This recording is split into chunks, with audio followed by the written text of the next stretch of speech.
Here is John Taylor Gatto.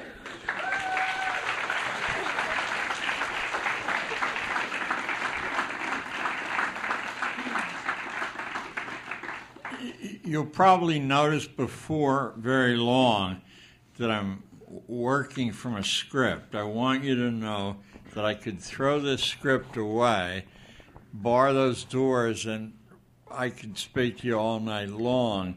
But this script is to protect you.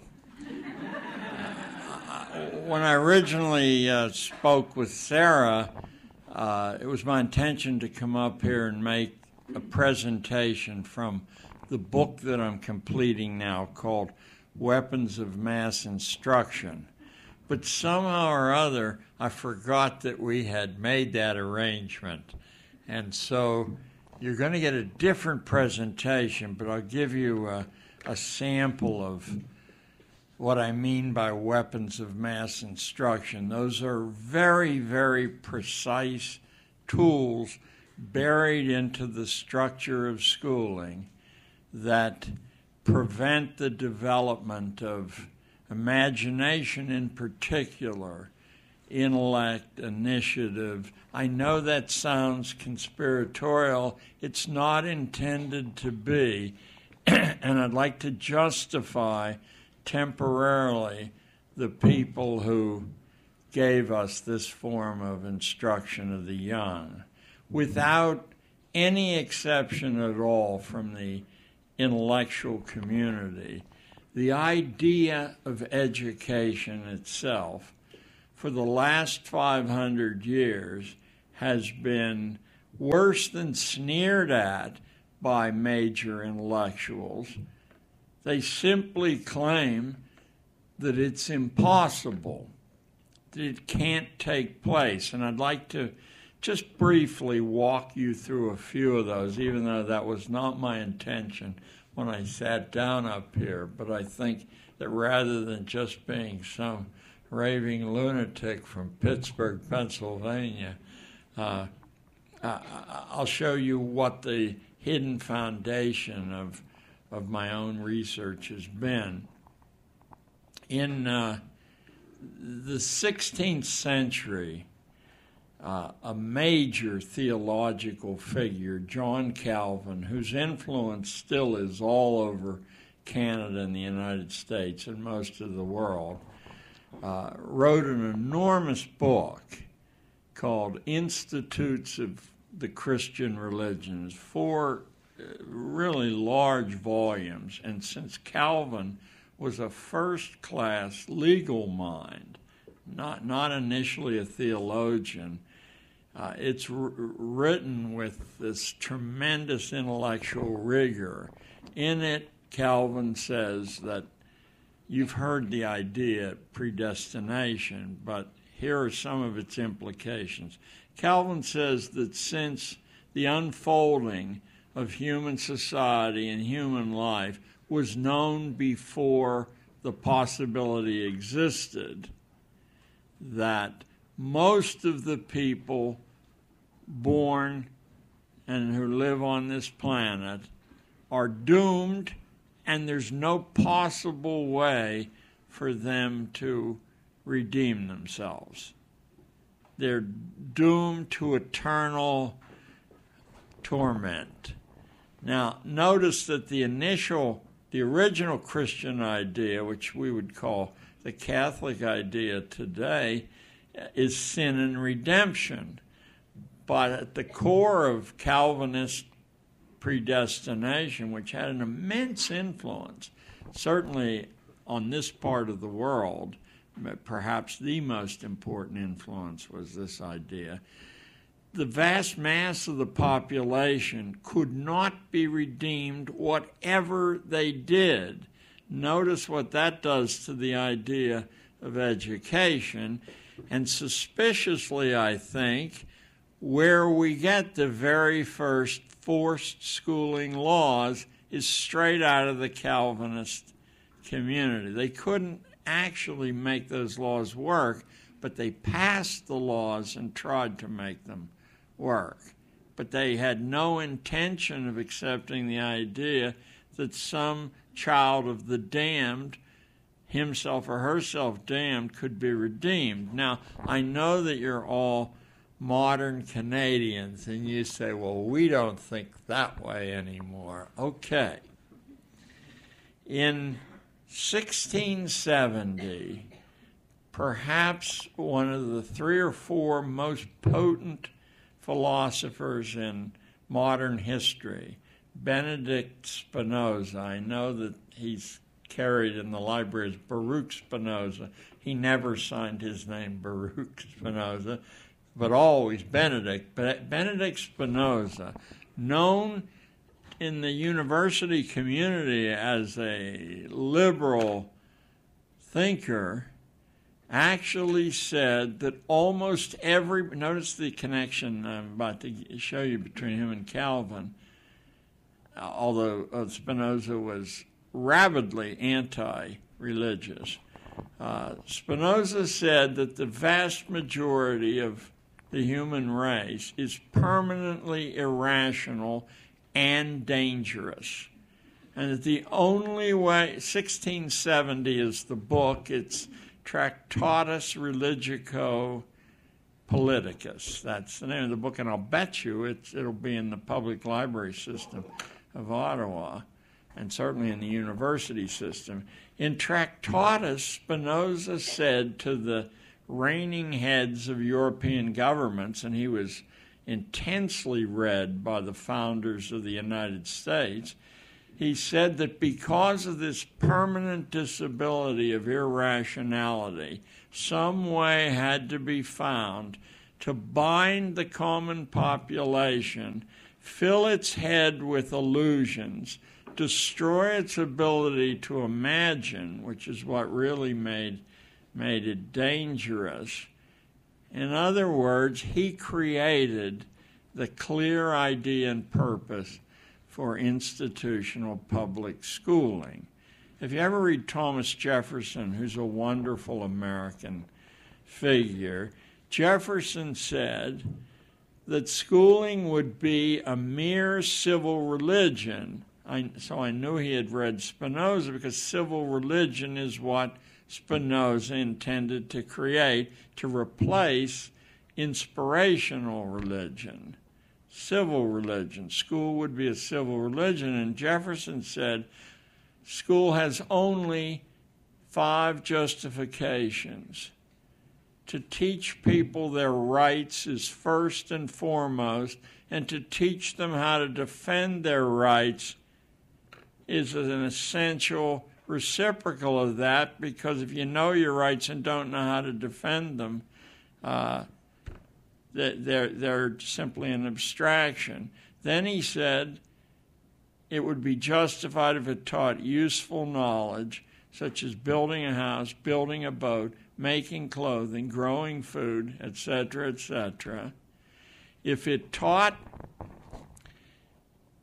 an ever-present skepticism against expertise, because Jefferson knew that the Greeks had scorn for specialists and experts, believing that anyone who was crazy enough to unbalance their life that way might be useful in limited situations, but clearly they had bad judgment and probably were dishonest there. So it was to teach experts to stay in their places because they would have bad judgment.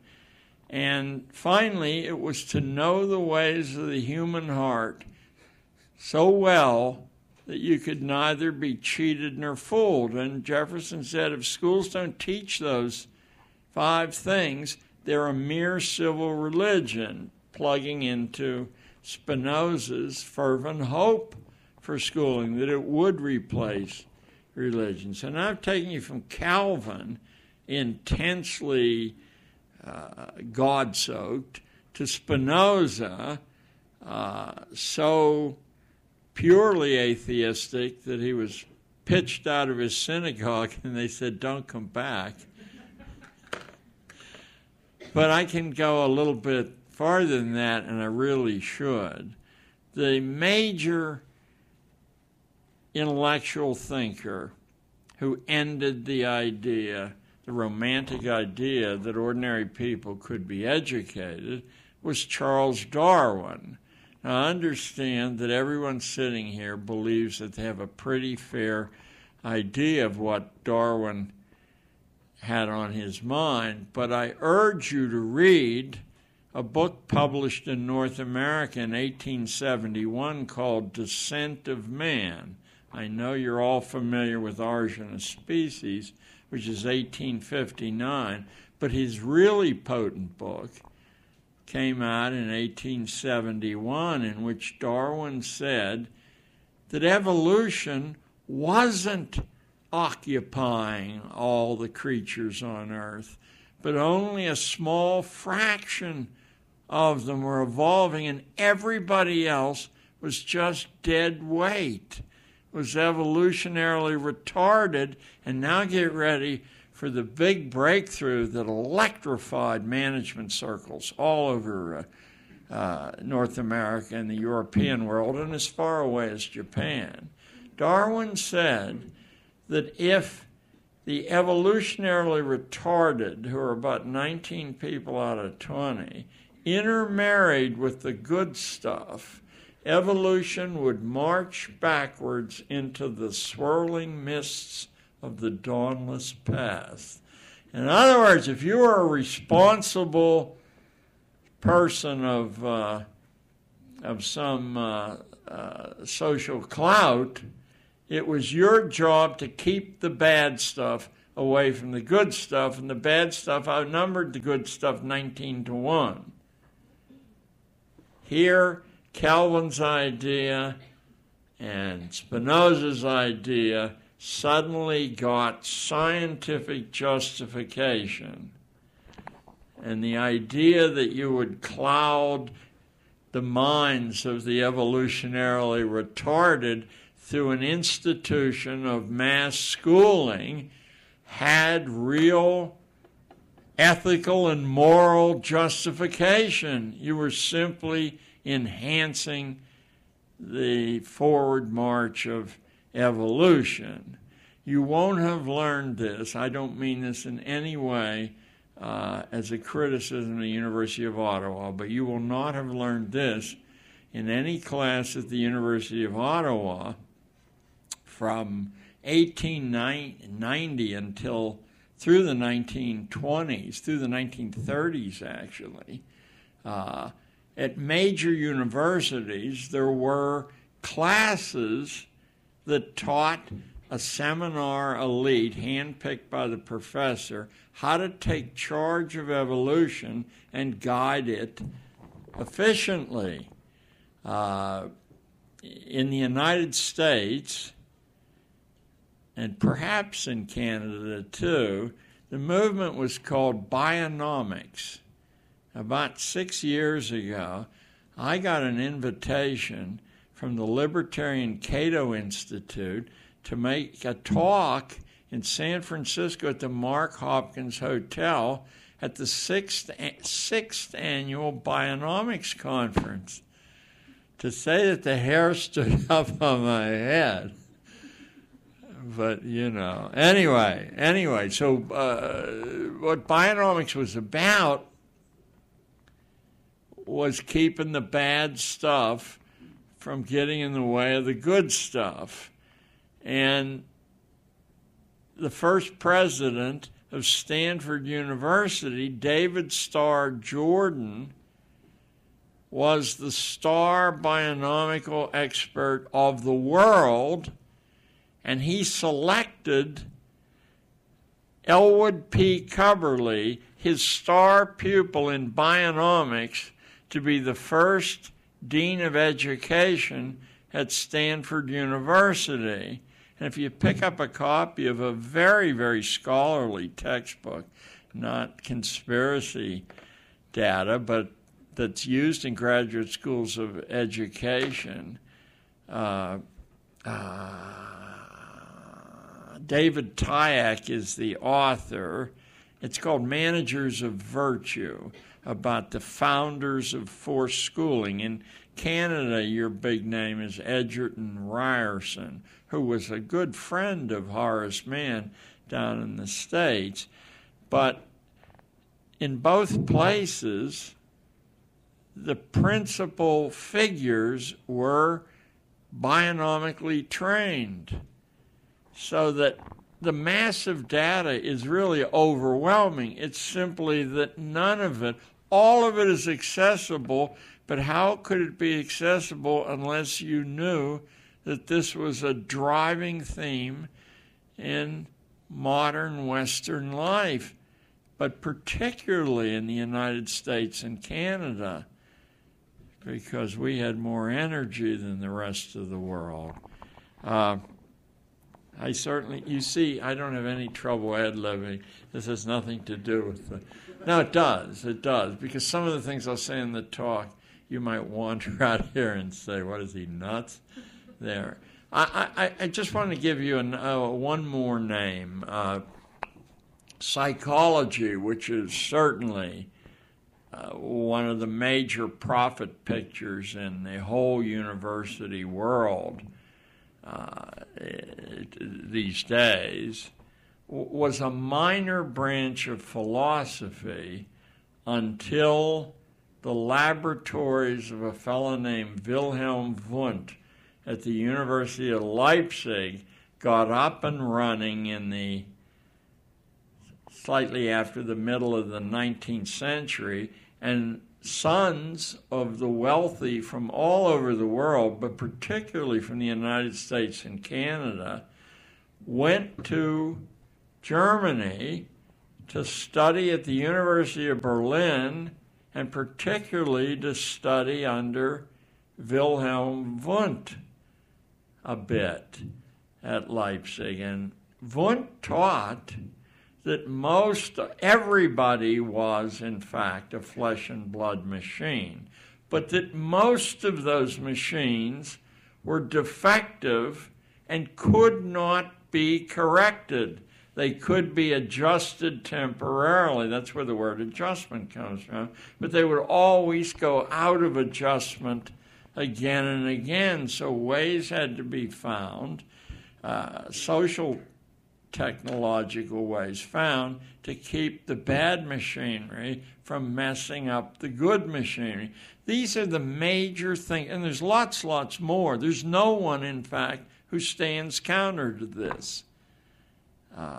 So this is how we got universal forced schooling. Obviously, there was a widespread impulse to be literate and to learn to use your mind the way you could see the more successful people used your mind. But that was taken advantage of by social engineers working in the interests of this grand intellectual scheme. Nothing has changed. Nothing has changed at all. This impulse is just much more better organized, and technology allows the surveillance of each one of you. I mean, while you're sitting here, I've had cookies planted in your computers that are studying every movement you make. Okay, so I call this talk originally Weapons of Mass Instruction. I want to tell you where the idea came from. I got an award from a foundation, I think 4 years ago in Washington, D.C. And when I went down there to get it, there were other people receiving the same award, and one of them was an 11-year-old Chinese immigrant boy named Andrew Su, TSU, from the Seattle area, 11 years old. He was getting his award for having sequenced genes held in common between mice and human beings.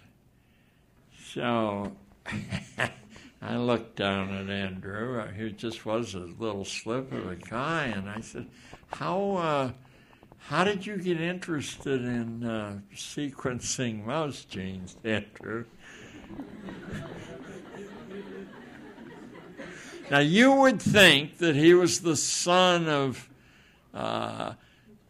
some holders of university chairs, but in fact, he was the son of waiters. I mean, menials in the American economic system. His first language wasn't English. He was from Taiwan.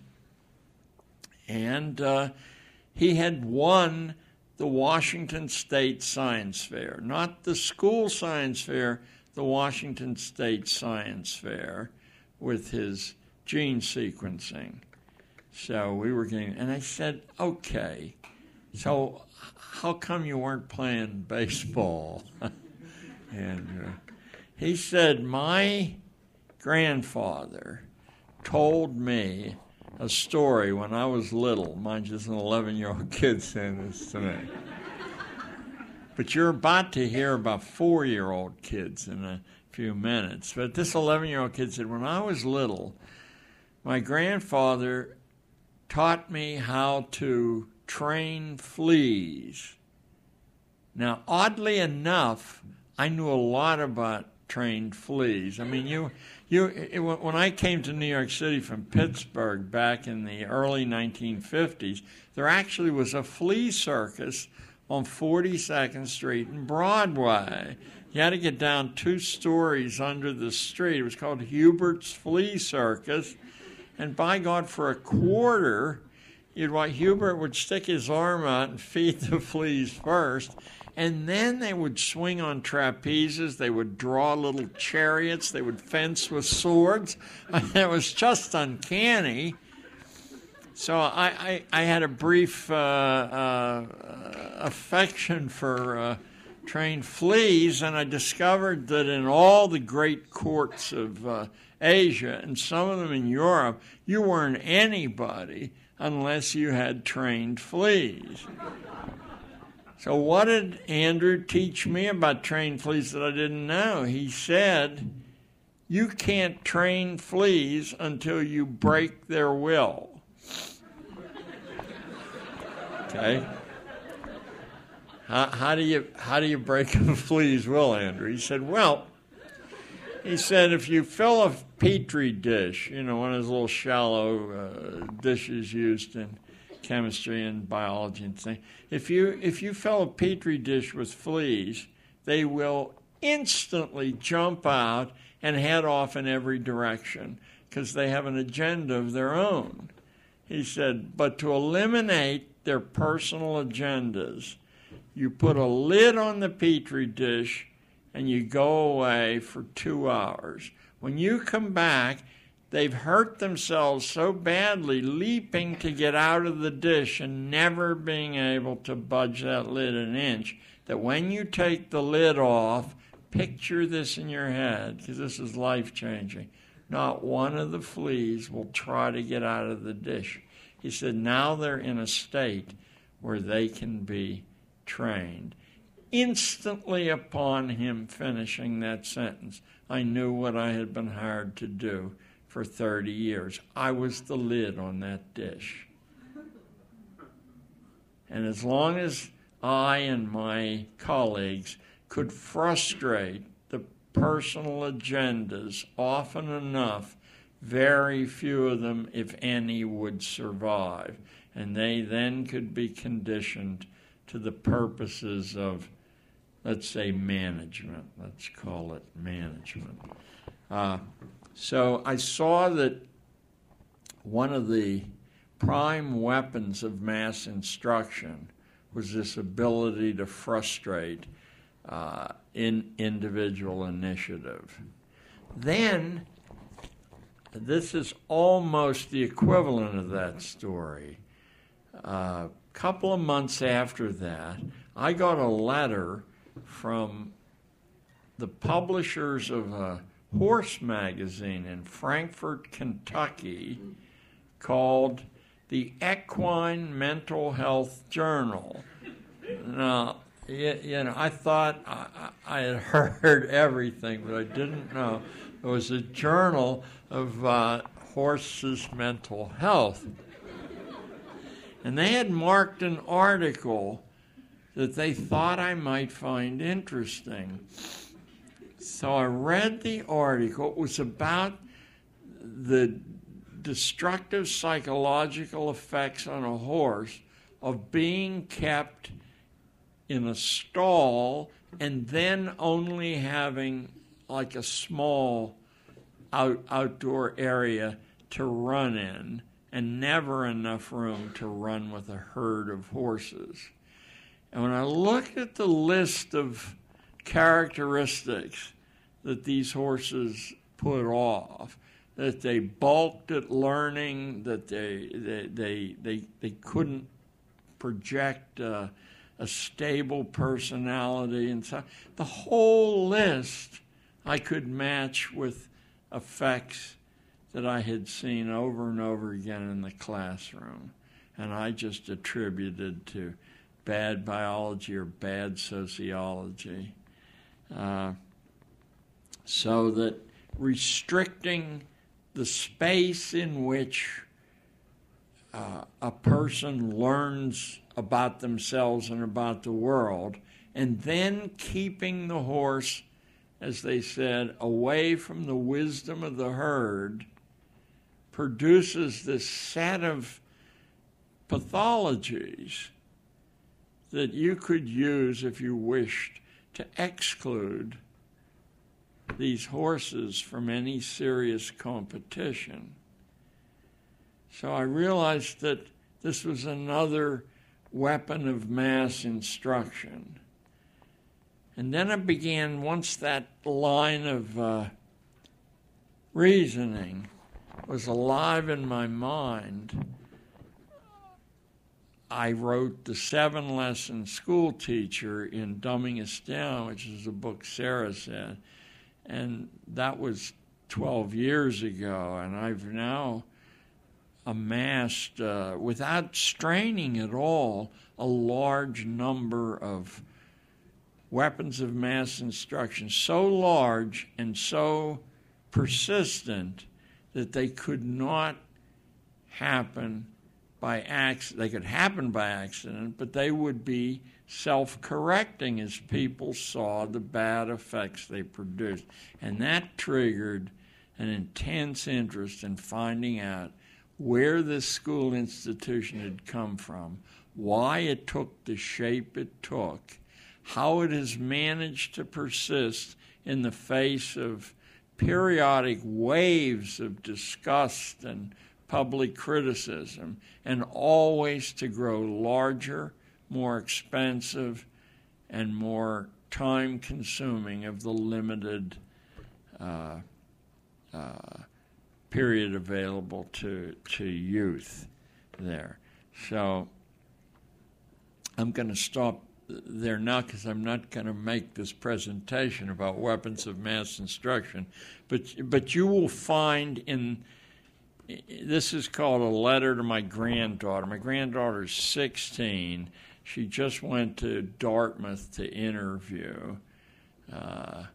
If that sounds like a good thing to anybody sitting here, I'm sorry I'm going to have to disappoint you in this presentation, A Letter to My Granddaughter. It's in 2 parts. The first is more general than the second, and I'll give you a break between part 1 and part 2. Okay. Oh, I have to hold this. All right. I called this talk Raising the Bar because the ancient metaphor raising the bar, the first half I've called Raising the Bar, seems right for this meeting that you and I are at right now, because it calls to mind the Olympic ideal to reject ordinary accomplishment, to push into surprising new realms of possibility. In modern sport, raising the bar calls to mind astonishing people like the Canadian from Brantford, Wayne Gretzky, who basically redefined the sport of ice hockey, or Tiger Woods, or Michael Jordan, or Pelé in soccer. People who find the stamina and the insight to defy the expected, to show us all a new way to think and be.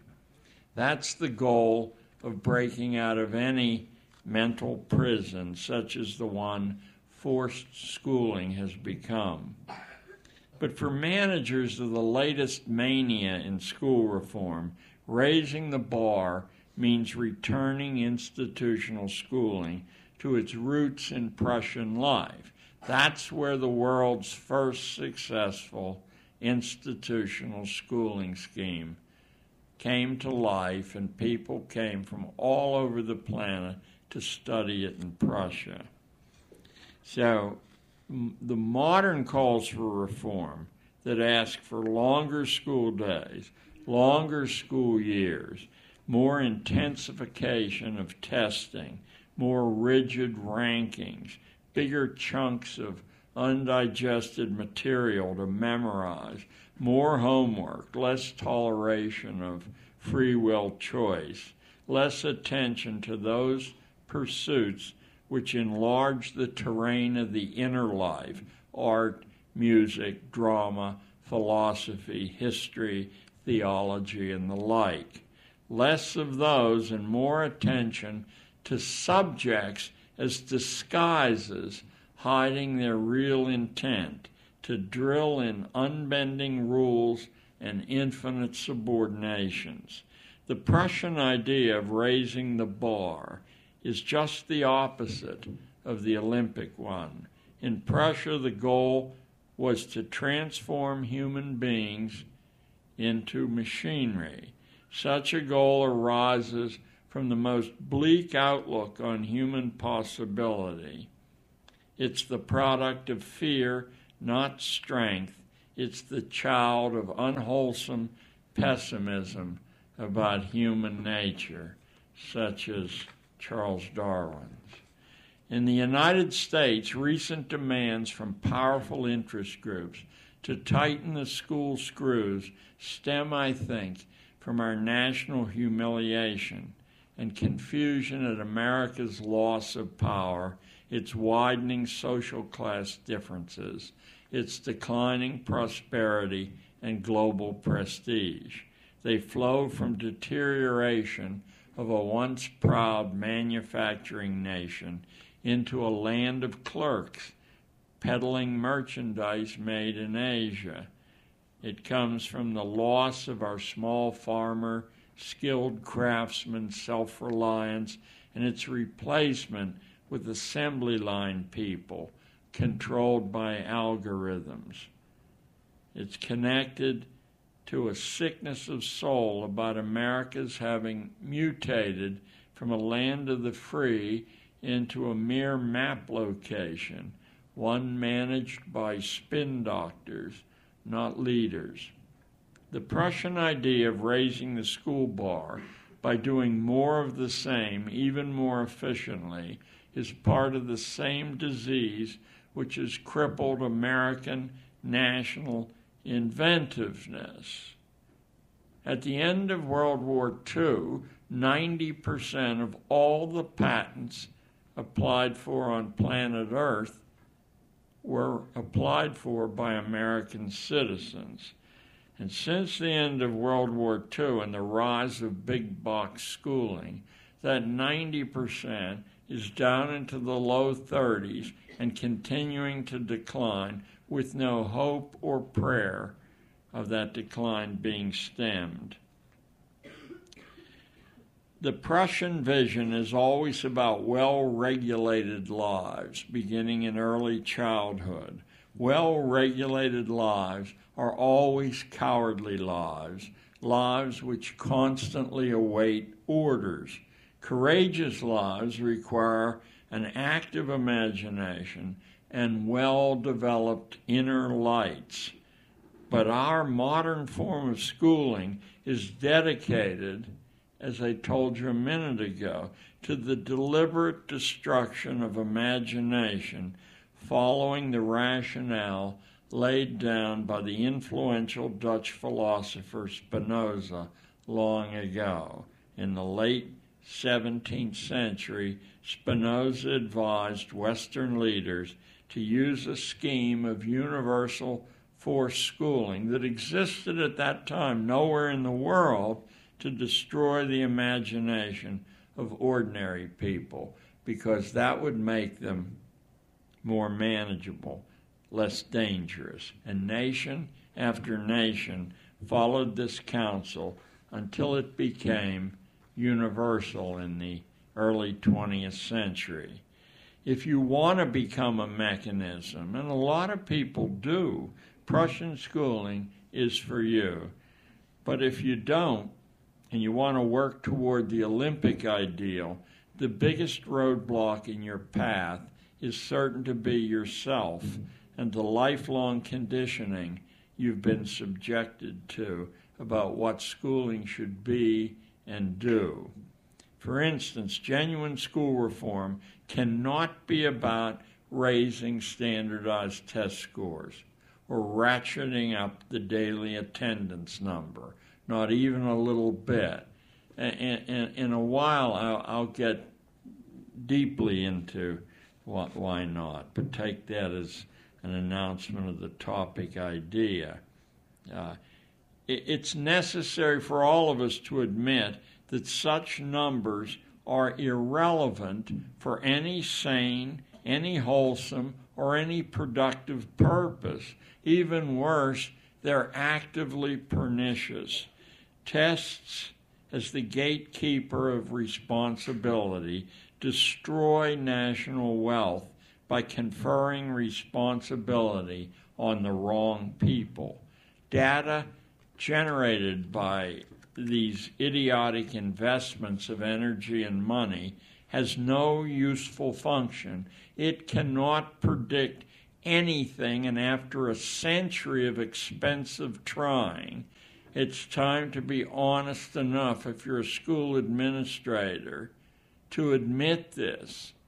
Test scores correlate with nothing except the next test score.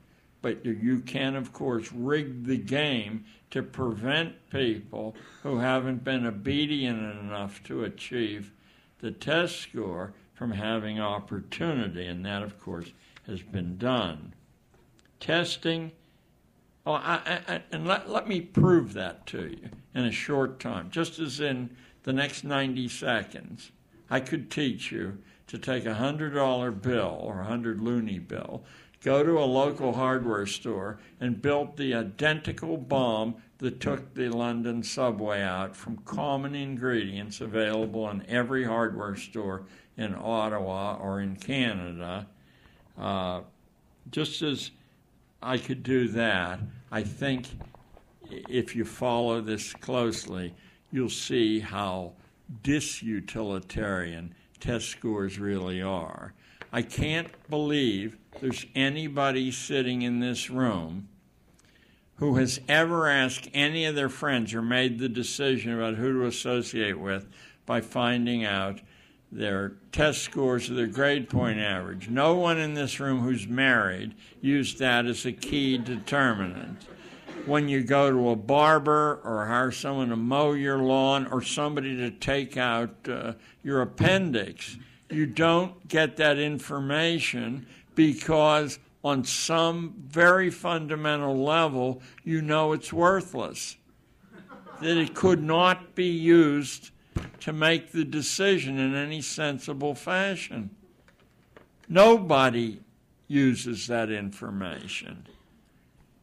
As once again, later on, I hope to show you that the world's leaders hold this information in contempt, and I deduce that from their own test scores, which I happen to. I was about 4 years ago at a ritzy high school about 50 miles north of New York City in a very wealthy community. And without attempting to rabble, I'd been invited by the school board to speak to the graduating seniors. And what I wanted to do wasn't radicalize them. I wanted to remove that fear and anxiety about test scores. So I simply had a very large list of the actual test scores of national leaders, corporate leaders, and I began to read it. God strike me dead if what I'm going to say. The school called the police. They didn't come up and say, you can't do that. The police flooded into the auditorium. They told everyone to return to class. I thought there was a fire in the building. And then they came down and announced to me that this lecture is over. Leave the auditorium immediately. I was the fire in the auditorium.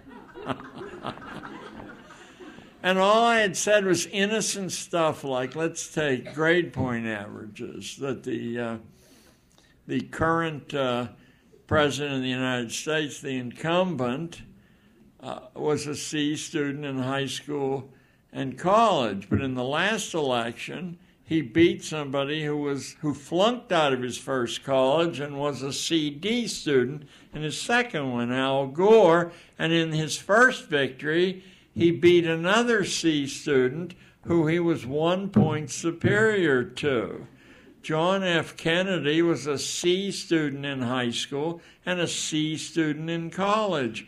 Franklin Delano Roosevelt was not only a C student in high school and a C student in college, but he boasted to his mother in what was a famous letter in my generation that he had achieved the gentleman's C as a freshman at Harvard. It took me about 10 years to discover what that expression meant, the gentleman's C.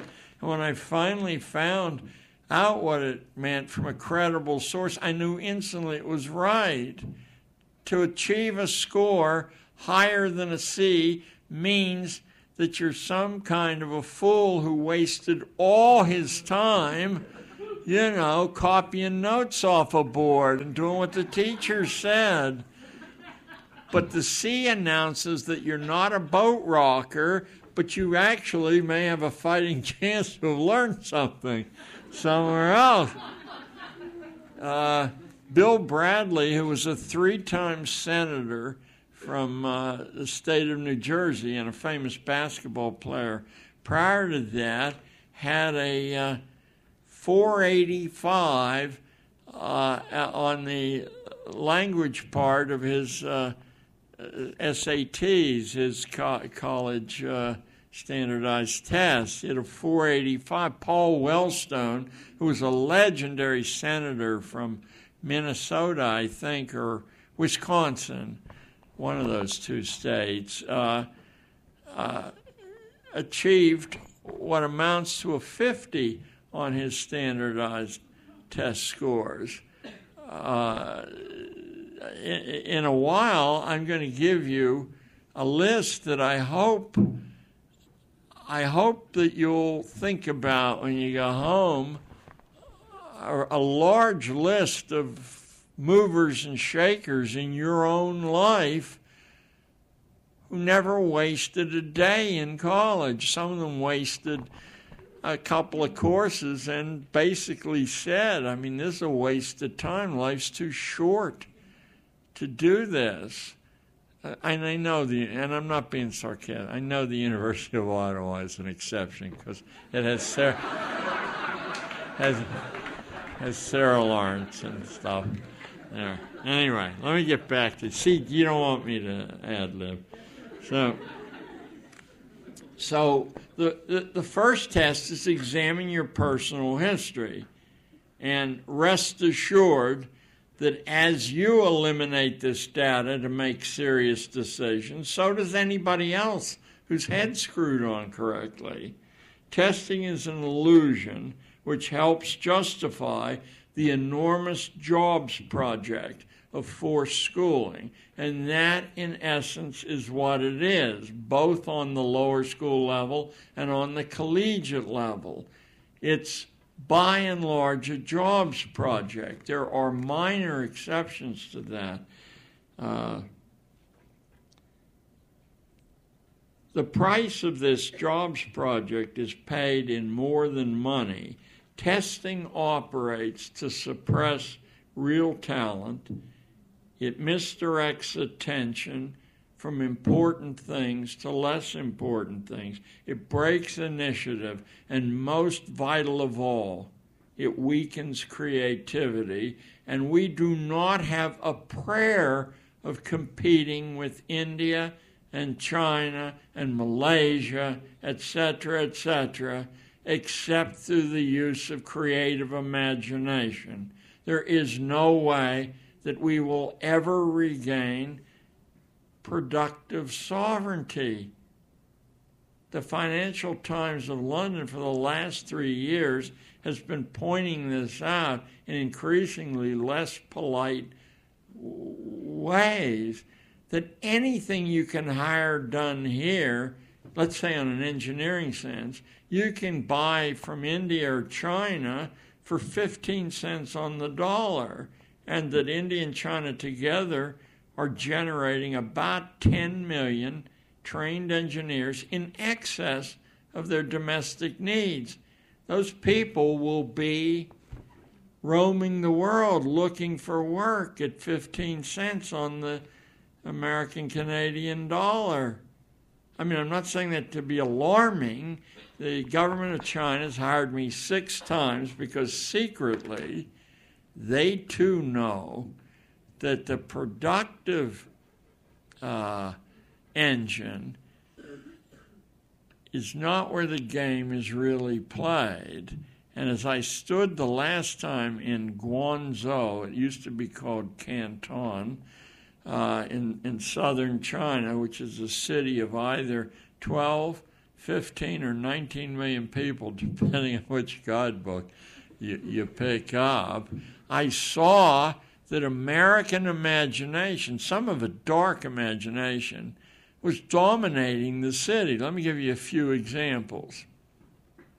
I know that the arts tradition and the drama tradition in China is thousands of years old. It's very subtle, very sophisticated, but I didn't see a trace of it in Guangzhou. What I saw were American movies, American traveling singing acts. None of the big hotels had anything except traveling American acts. There were 10-story high billboards for American movies. Then, in desperation for a cup of coffee, I went into one of the hundreds or thousands of McDonald's and its ilk places, and it was packed wall to wall with young Chinese, every single one. There were more fast food restaurants than you see even in Las Vegas, for God's sake, and every one of them is filled with young Chinese with computers. I never met a Chinese in China who didn't speak English, and about half of them speak it idiomatically and colloquially. I mean, it was, in a way, it was marvelous. In a way, it was frightening. How they learned that? Because they're all playing American computer games, and murdering space aliens, or monsters and stuff like that. So the American computer industry was just swept the board over there. The American entertainment industry swept the board over there.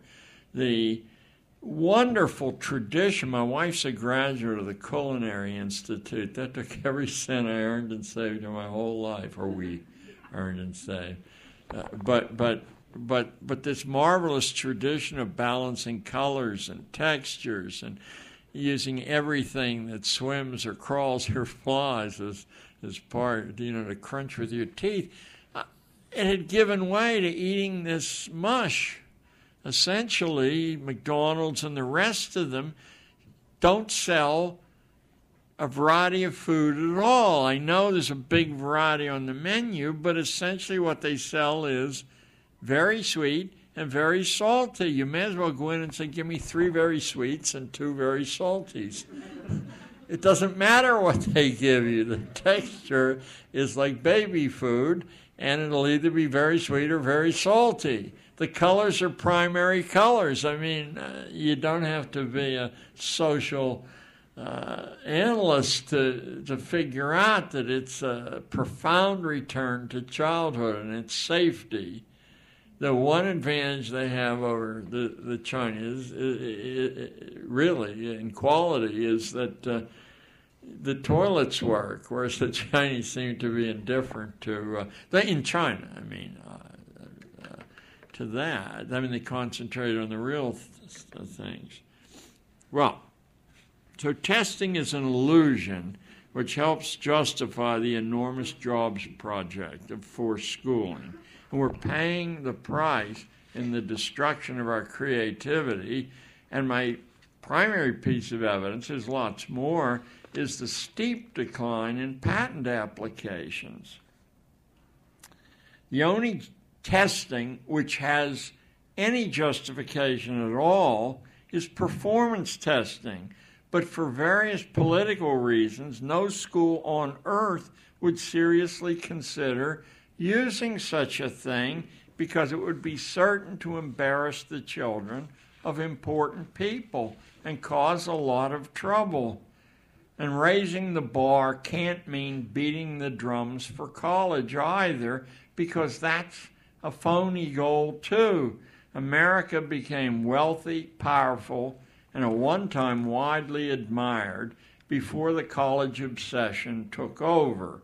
Its beginnings, ironically, can be traced directly to two supremely wealthy elementary school dropouts, John D. Rockefeller and Andrew Carnegie, who launched the college obsession through behind-the-scenes social engineering directed out of their corporate nonprofit foundations about a century ago, which still worked like the little mill that ground salt to keep this thing healthy. After World War II ended, the scheme took off big time when the United States, by murdering terrified people, by its inability, it couldn't absorb them back into its returning military veterans, sent them off to college weapons to buy time to figure out what to do with them. Eventually, this caused an inflation in school credential job requirements. Excuse me. Upon reflection, it isn't very difficult to challenge the unexamined assumption that college training is necessary for success at anything. And I'll be illustrating that for you in a few minutes. But before we get to that, think on this dark side of the college obsession. In America, slightly more than half the young are funneled into college. The average amount of time it takes to graduate is 6 years, not 4, and about half who enter eventually do graduate, deeply in debt. The average debt in the States is $40,000. A nice way to begin your life, huh? In theory, at least, the important work of society is then reserved for this lucky 25%, while the other 75%, again, theoretically, are restricted in opportunity for the rest of their lives. Now, superficially, this might appear only fair, but since the actual value of a diploma is an unproven assumption, the work game has to be rigged to prove the unprovable.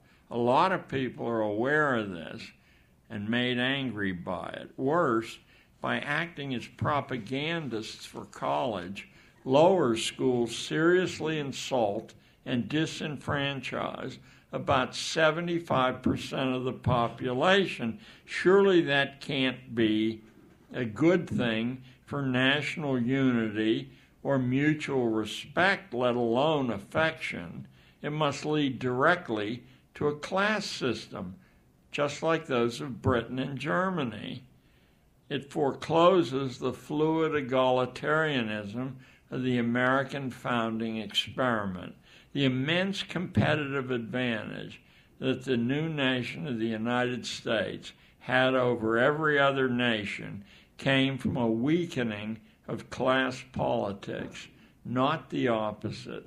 Early America followed the advice of the great Scottish economist Adam Smith, who said in his masterpiece, The Wealth of Nations, that the secret of prosperity for a nation lay in giving large numbers of ordinary people people with ideas and energy seats at the policy table, a real stake in things. Since the end of World War II, the United States has forgotten this, replacing the successful strategy with a star system, which infects every aspect of American life, even the clergy, but is worst in school classrooms. Young people often become what's expected of them. So it's disturbing to me that the nation's schools expect so very little from the common population except obedience and faithful subordination, thus burying a vast pool of national wealth. To expand on this, raising the bar can't mean turning up the pressure in a game of winners and losers. To anoint winners as stars requires that many be judged as relative and absolute losers. But mass-producing losers can't be a sane national policy, however convenient it might be for a classroom teacher to do. It smacks of science fiction horror movies. The efficient production of mass respect for most people held captive in institutional schooling is surely ill-advised because, notice I'm not arguing this on moral grounds, because losers find ways to get even, as about 30,000 dead and maimed American young men have discovered firsthand in Iraq. Losers have long memories. Now force yourself to answer this question honestly. I'm not asking it rhetorically, to try to make a space in your head and think about this.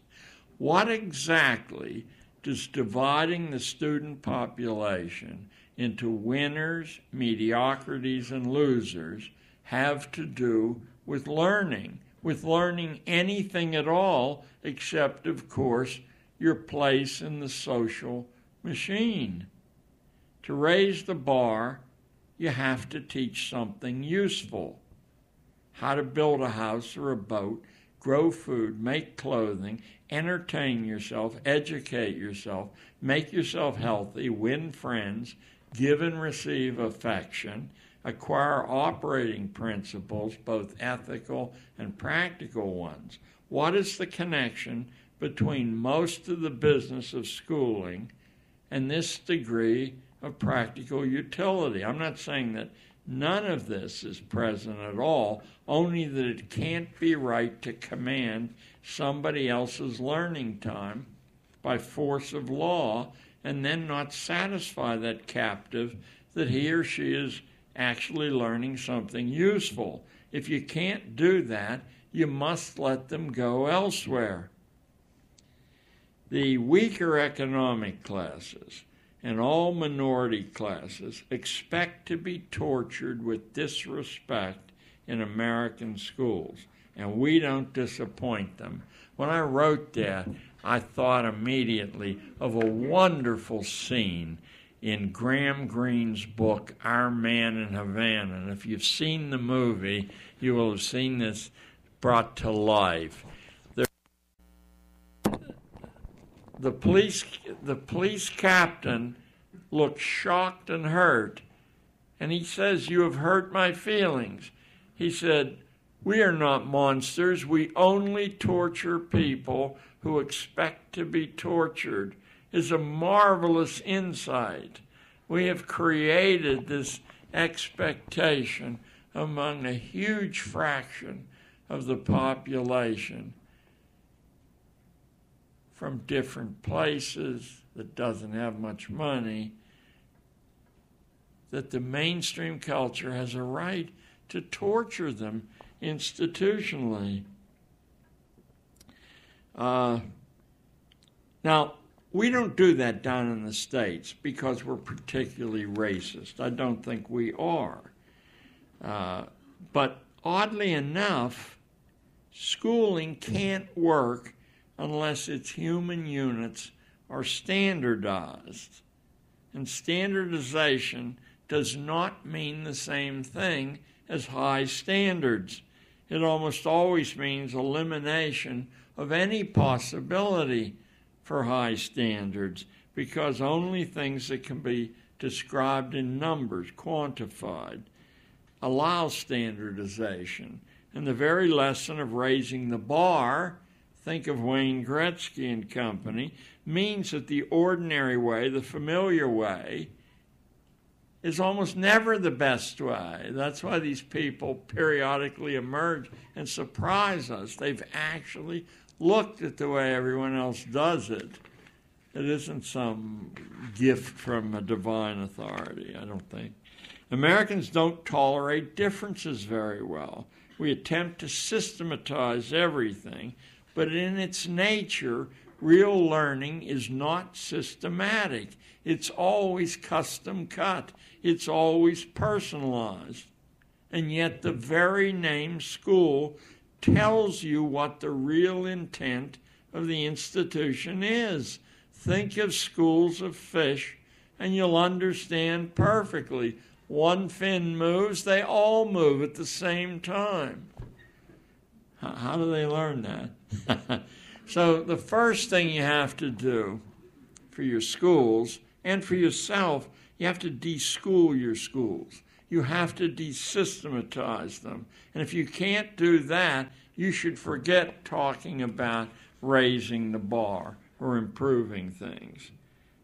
Be careful that you hear what I'm actually saying. It isn't that systematic instruction can't transmit anything of value. Certainly it can. But the most valuable learning cannot be so accomplished. And in that paradox lies your greatest challenge. You must school and not school at one and the same time. Formulas and recipes aren't adequate to this challenge. It calls for an artist's hand, and every student must be the artist in charge of his or her own education. The assembly line nature of official schooling is organized around subjects, which are grand, gaseous abstractions without much connection to human reality. Reality is much more complex than subjects can deal with.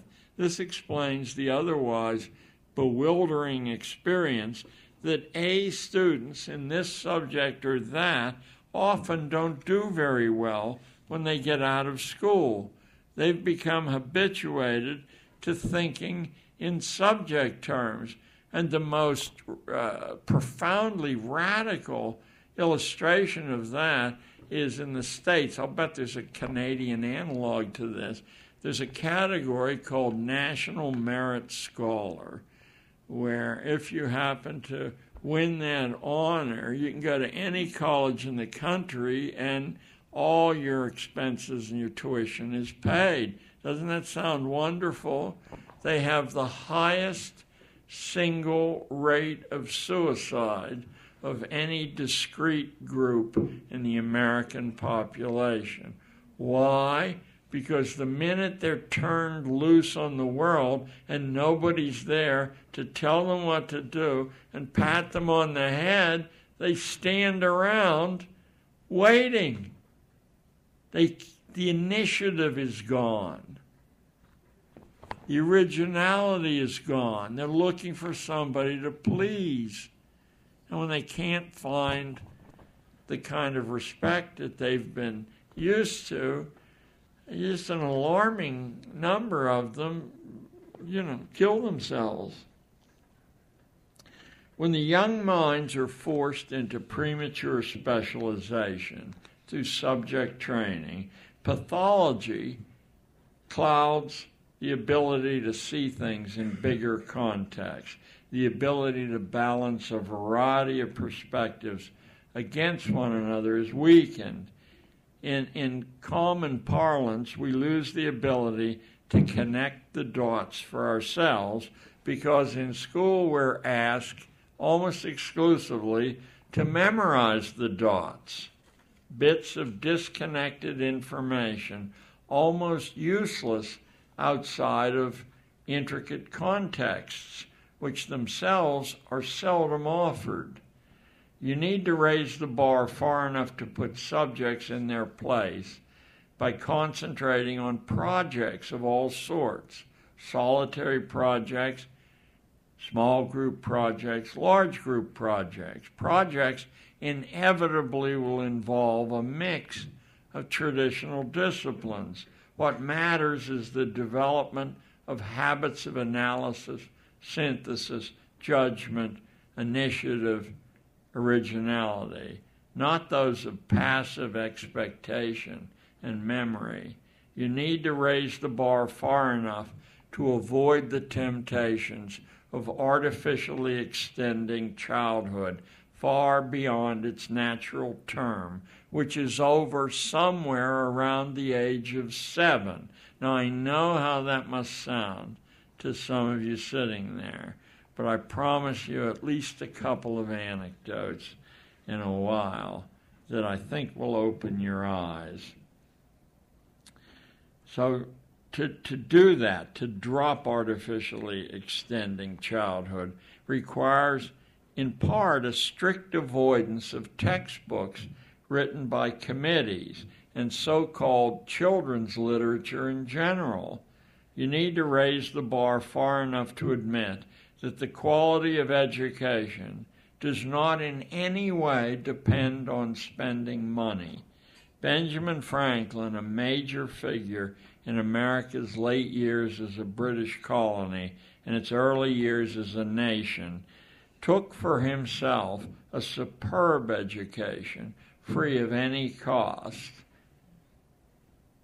Most of his time was spent working at a working class job, 60 hours a week. That's as a 12-year-old. He took this superb education in the spare time that was available. Read his classic autobiography. Boy, if I could do anything for anybody who was a little bit bewildered, I'd say, just read it, put it down, let a day pass, read it again, put it down, read it again, read it minutely. And you'll come to see what a gulf there is between what we do and what we're capable of. So education is not a commodity which can be bought and sold. Schooling is, but not education. It's a good which can with effort be synthesized out of the raw materials of wide experience, substantial risk-taking, self-knowledge, the discipline of intense concentration, and broad awareness. The only, in all the studies of genius, the only single quality that seems to unite the whole range, the whole variety of genius, is the ability to single-mindedly concentrate on something. Now, throw yourself back to school, your school days. What does daily training and having your concentration broken over and over and over again by bells and horns and buzzers and insults and orders to stop doing this and go somewhere else and do that, what does that do, that habit training do to the ability to concentrate, which is the single determinant most commonly found in people we call geniuses? I mean, I don't have to underline it for you. That alone should cause you to run amok and go into the bell system and just smash it or burn it down and say, and I did this as a teacher, I would not accept an interruption of class time. I wasn't a sledgehammer, but I took a chair and I knocked the loudspeaker off the wall, and I put a sign on the door saying, no messages, no visitors during class time, and that includes school administrators. But every new flood of money into schooling fails to enhance any of the needed things. Instead, it's always spent on interventions, human interventions, machine interventions, interventions into the learning of the young, learning which needs a generous dose of solitude to work correctly. The excessive interventions prevent education from developing as it should. A while ago, I linked the decline of the American nation to the way we school our young instead of aiming to educate them, to the way we train them to lack initiative and imagination, to have a shriveled inner life, to think that mental development is caused by memorizing facts, and so on.